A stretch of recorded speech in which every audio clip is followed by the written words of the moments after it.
Okay, second graders, today for your guided practice, you're going to write the number of parts, and then you have to tell me if those parts are equal or unequal. So let's go ahead and look at them. They're already split into them. Those dotted lines right there are splitting them. And then you need to see if they're about the same size. If they're the same size, then it's equal. If they aren't the same size, then it's unequal. Think about if you have a pizza. Would you rather have equal slices of pizza, or you get the smallest piece and someone else gets a big piece? I'd rather have equal.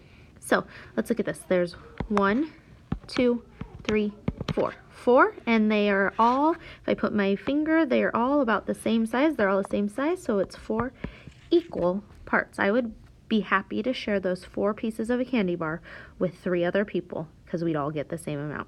Number 2, we have 1, 2, 3, 4, 4 equal parts.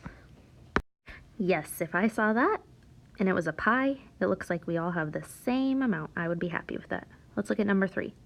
There's 1, 2, 3 parts. Oh, but this part right here is a lot bigger than these two. Those are unequal. I would not be happy if this was a chocolate bar and I got the small part and my sister got the middle part because that's big and someone else got the small part. That's not equal. So we say unequal. Number 4. Ooh, those are split in 2. They look like they're the same, so 2 equal parts. That's split in half. We say that's half. Go ahead and go to the do you understand. Do you understand? Does this picture show thirds? Why or why not? No. It does not show thirds. Why?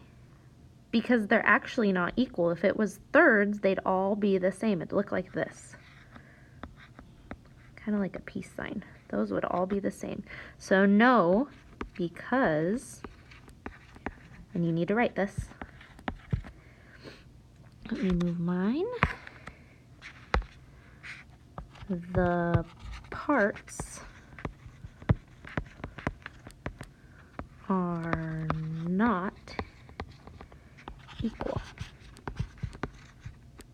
Remember, if you need to pause that, go ahead to copy it down. Make sure you have that done. Okay, I want to go back to those numbers. And if I was looking at number 1, these are split into fourths. We call those fourths. These are split into fourths as well. We call those fourths. This is not split into thirds because they are not equal, so we just say they are 3 unequal parts. And these are split into 2. We don't call them seconds or tooths because those are in your teeth. Those are teeth. We call them halves. So those are split in half. Just think about a sandwich if you split in half. All right, go to the next slide so I can tell you what you are doing. This will be your independent practice. Independent means by yourself. Okay, so it says draw a line or lines to show equal parts.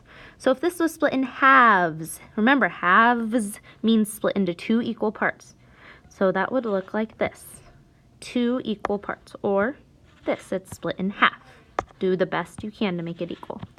Thirds, how would you split this one into thirds? Thirds is for 3. That one is a little tricky. You probably have to do something like this. Thirds. Fourths, how would I split it into fourths? Fourth stands for 4.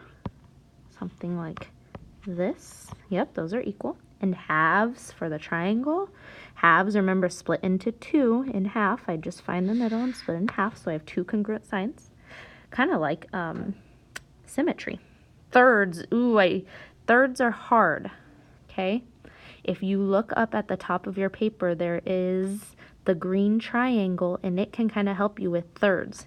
If I cut it like this, nope, not thirds, don't do that. How could you make a third into a triangle? Would it be this? Well, no, because that's small, a little bigger, but that's really big. That wouldn't be equal.